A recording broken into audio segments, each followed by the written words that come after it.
Right, so at this point I'd like to hand over to Ruth, who's going to take you through most of the presentation today on sugar reduction. So Ruth, over to you. Okay, thank you, Richard. Good afternoon, everybody. I hope you can hear me as clearly as Richard was speaking. I wanted to spend a bit of time this afternoon talking about the impact that current sugar reduction initiatives may have on labelling pre-packed products. So as a brief overview, the government sugar reduction target aims for all sectors of the food and drink industry to reduce the overall sugar content of their products, and more specifically in the 9 product categories that contribute most to children's intake of sugar. So in the UK, the Public Health England Plan for Action aims to achieve a 20% sugar reduction by 2020 and a 5% reduction in the first year, that's this year, up to August 2017. Now those percentage reductions are compared to a baseline set of figures calculated for 2015. Now we're aware that many companies have already started the process, and that process is driven by both the UK government approach to healthier foods, but also by the need for innovation within the industry. Now, the sugar reduction can be achieved in more than one way. It can be achieved by reformulating to lower sugar levels, reducing calories and/or portion size for single-serve products, or by shifting purchasing towards lower or no added sugar products. So this initiative presents a number of challenges for people dealing with the labelling of those reformulated products. So a label has a lot of work to do. It will attract the consumer and it will feature brand information. And this is the main way that you develop your relationship with your consumer and gain repeat purchases. However, that label must also provide the legally required information for the consumer. And it can also provide voluntary additional information that you may want to communicate to your consumers.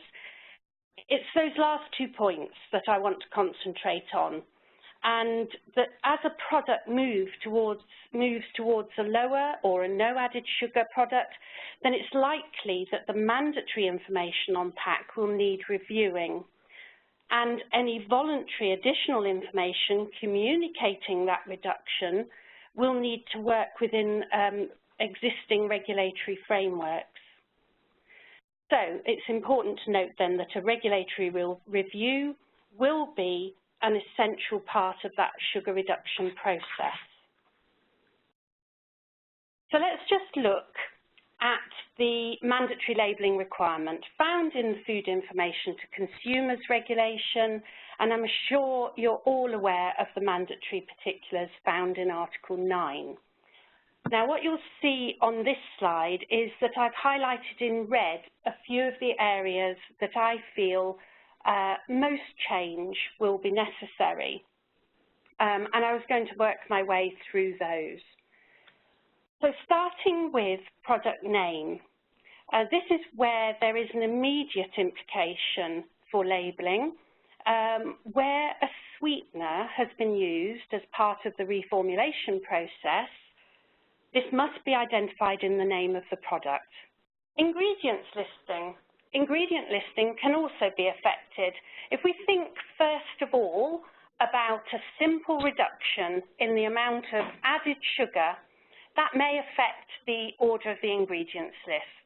So it may be that as you reduce sugar or added sugar, you may be able to move sugar down your ingredients list in descending order by weight.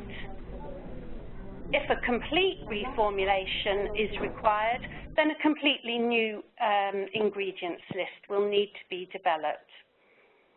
But if that list includes authorised sweeteners, there are additional labelling implications.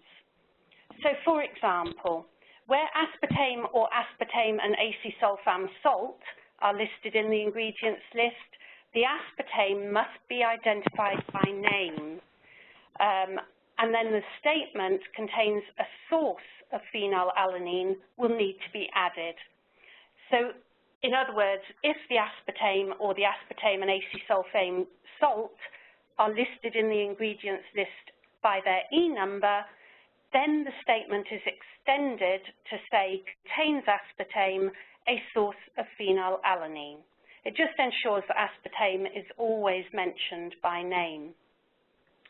So working closely with your specifications team is going to be important when these changes are made. There are other additional warnings to be aware of. Polyols, for example, if polyols are included at the reformulation stage, they will need to appear in your ingredients list, and if they're present at greater than 10%, there is the additional warning statement, excessive consumption may cause laxative effects, must be added to the label. I thought maybe at this point this was probably a good place to mention indication of allergens as well, because it is in the ingredients list that allergens need to be identified by being emphasized. So any replacement ingredients that you're making use of during that reformulation process, if they are listed allergens according to the FIC, then they need to be emphasized in the ingredients list. And I'll give you a simple example. If you're trying to reduce the amount of sugar in a rich fruit cake and you decide to take some of the fruit out and replace it with nuts so it becomes a fruit and nut case, then the nuts in the ingredients list must be emphasized.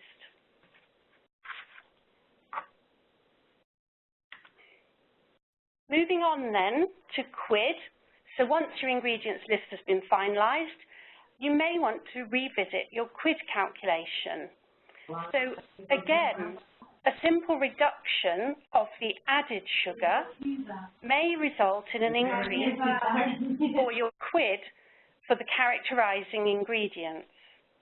So as the percentage of sugar goes down, if it's not replaced with anything, then the percentage, the quantitative percentage of your characterizing ingredient may actually increase.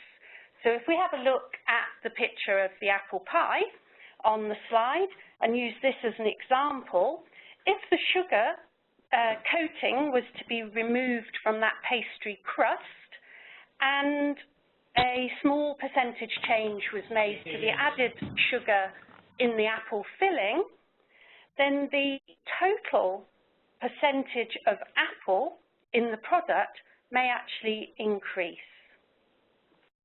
So there's a small benefit for you. Moving to mandatory nutrition declaration, this is the key really to the Public Health England figures, their monitoring figures.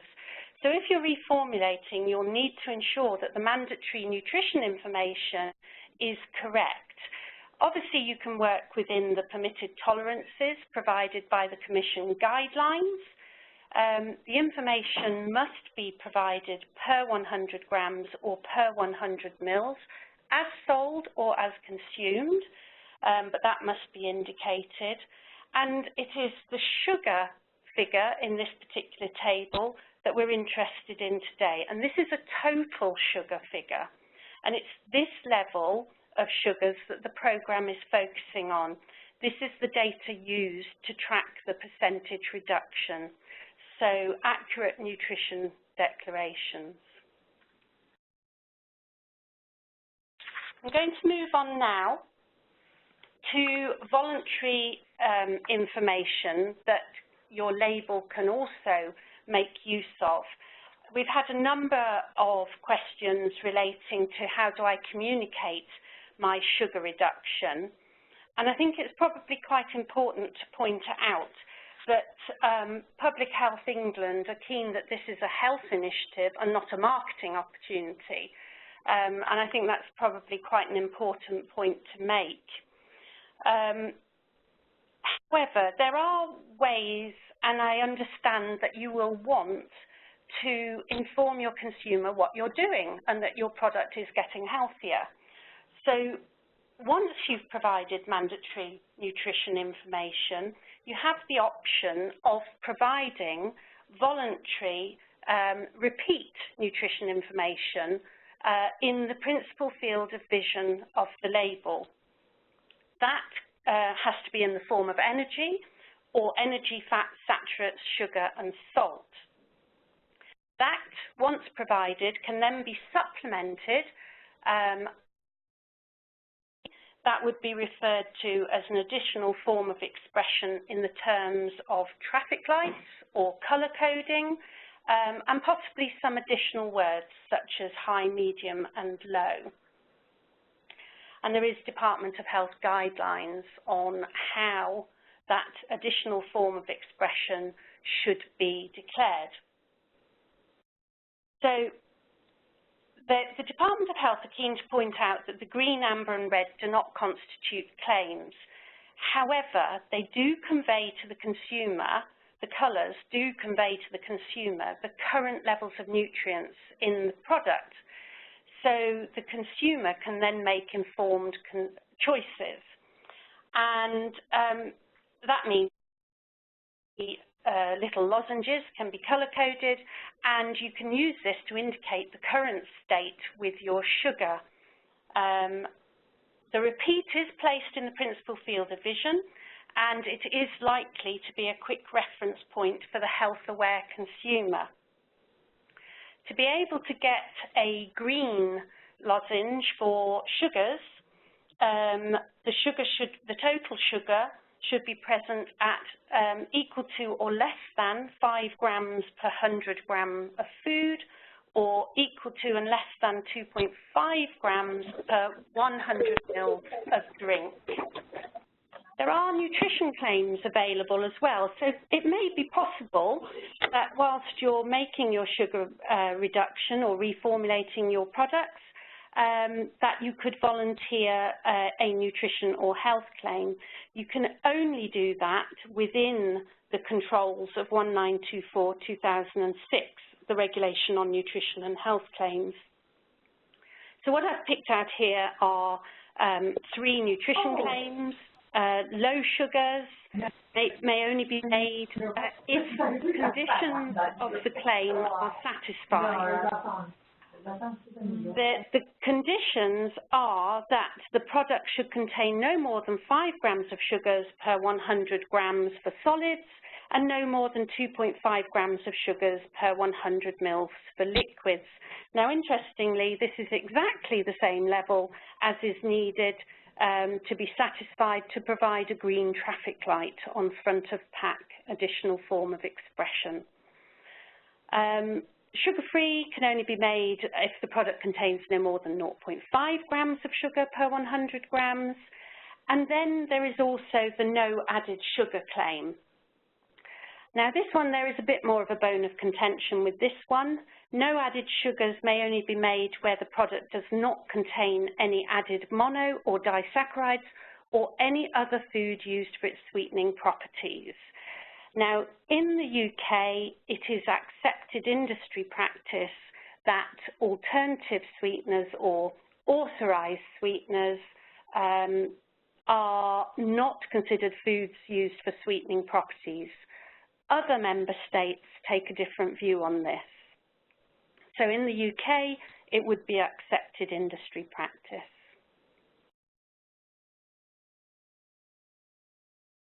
So then there is also the reduced sugar claim as a way of communicating change. This is a comparative claim, and it can only be made where the reduction in content is at least 30% compared to a similar product. But in addition to that, making a reduced sugar claim, the resultant product cannot have a greater energy contribution than the original product. So that is the condition for a reduced sugar claim. So this raises the question, are we ever going to be able to make a reduced sugar claim whilst products are going through the sugar reduction process? So if companies are working towards the 20% sugar reduction targets, it seems to me unlikely that they will ever be able to make a 30% a reduced sugar claim which requires a 30% change. The problem being that the comparator is also likely to be going through sugar reduction. And therefore you've got a moving target really, is what I've said there. If all other similar products are being reduced, it's going to be increasingly difficult to make a 30% reduction in sugar. Voluntary information sometimes gets into hot water, and there have been some recent AFA adjudications that were upheld. One of them was relating to crystallized coconut blossom nectar. That was contained in the product, and the product had a claim on it saying guilt-free sugar substitute. The problem with this was that guilt-free implied a general benefit. It also suggests that the coconut blossom nectar may be a beneficial alternative to sugar. The sugar substitute part of the claim would be considered a nutrition claim, and it would imply to the average consumer reduced sugars or sugar-free, neither of which the product could satisfy. So care has to be taken with developing voluntary information to try and communicate what you've changed. Ice cream product, the second adjudication, had a statement saying, say no to added sugar. Again, for the average consumer, this would imply that this product contained no added sugar, when in fact it contained agave nectar and sweeteners. The product also had a sugar-free claim on it, not a permitted nutrition claim, and can't be used on products. There isn't a permitted nutrition claim for refined sugar-free. So I think this sort of bears out the Public Health England view that, you know, really we're dealing with a health initiative and not a marketing opportunity. So I had to have a think then, how can we communicate change and what does that leave us with? So there are some old favourites which, providing they're not misleading, can communicate to the consumer that a change has been made. However, if we look at the red star that says new recipe, if that actually said new lower sugar recipe, it would have the same meaning for the consumer as a reduced sugar claim, and unless that claim could be satisfied, could no longer be made. So my conclusions really are that a careful review of labelling information must form part of the sugar reduction process, and care must be taken not to mislead the consumer into thinking that they're receiving one thing when in fact they're receiving something else altogether. Thank you. Okay, thank you very much, Ruth. That was a fantastic overview of the latest situation as far as sugar reduction in the UK goes. We'll come back to some questions shortly, so if you do have a question, make sure you type it into the Q&A window. But just before we get to that, I wanted to highlight a few ways that you can find out more information about regulatory affairs at Camden BRI. Most of you will have received a news feed in order to find out about this webinar. Not all of you will have, but if you did want to join our newsfeed system, then we have got a legislation newsfeed group which you can sign up to receive news from us as and when it's made available. You can go to the website to do that. You can opt in and opt out at any time. The news feeds are free to join. A couple of things that get mentioned in news feeds. Food Law Alert is a publication we produce every 2 weeks for member companies. It's a member-only service, but it is free to access if you join the newsfeed. That's what it looks like. There's about 20 or so pages of sort of regulatory updates every 2 weeks. It's well worth subscribing to. We also have Food Law Notes, which is a subscription-only service. You can indicate your interest on the same page that you subscribe to the news feeds. If you're a member of Camden BRI, then another one of the benefits are the member interest groups, which are essentially free discussion forums for member companies. So we have a whole range of groups, 12 in total, that meet regularly throughout the year. And their main aim is to help steer the member-funded research that we have at Camden BRI. But also at the meetings, we have regulatory updates and presentations from external speakers. You can also access the minutes and the presentations of the meetings, so you don't have to actually attend to benefit from the groups. So if you're based overseas, you can access the content. The MIGs have their own website, which you can browse and access the content if you have your member login details. So that's well worth looking at as well. In terms of the Regulatory Affairs team, they're able to review labels and specifications. We have a labelling update seminar coming up in December, which some of you may be interested in. Plenty more information about all of that on the website, so that's well worth looking at as well. Okay, so that's all I wanted to say about the marketing side of things. We've now got a few minutes to have a look at some of your questions, so we'll go back to the first one that we have on the list.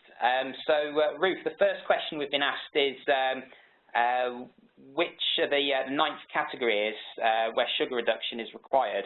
So the 9 categories are specific to products that children are likely to consume and that are high in sugar, and they are biscuits, breakfast cereals, cakes, chocolate confectionery, ice cream, lollies and sorbets, morning goods, for example, pastries, buns and waffles, puddings such as pies and tarts, sweet confectionery and sweet bread and sauces, and yogurts and fromage fraise.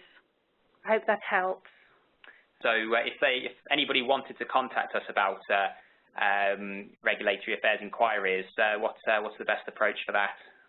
To use regulatory advice at camdenbri.co.uk. Okay, excellent. We've got a question here asking us to define what we mean by a similar product. Similar product is relating to the Nutrition and Health Claims Regulation, and it's with regard to a comparative product. There's very good guidance, Department of Health guidance on their website that does actually discuss in quite some depth comparative products. But a similar product would be in the same category of products. So I'm trying to think of a good example for you. You couldn't compare a smoothie with another dairy product. That would be too wide a category. You could compare a smoothie with another smoothie. So I hope that puts it into context. But I would say go on the Department of Health website and look for their Nutrition and Health Claims Guidance document. And it does explain quite a bit about comparative products. Okay, excellent. So we've got a question here asking whether it's possible to mix sugar and sweeteners in food, so a combination of the two.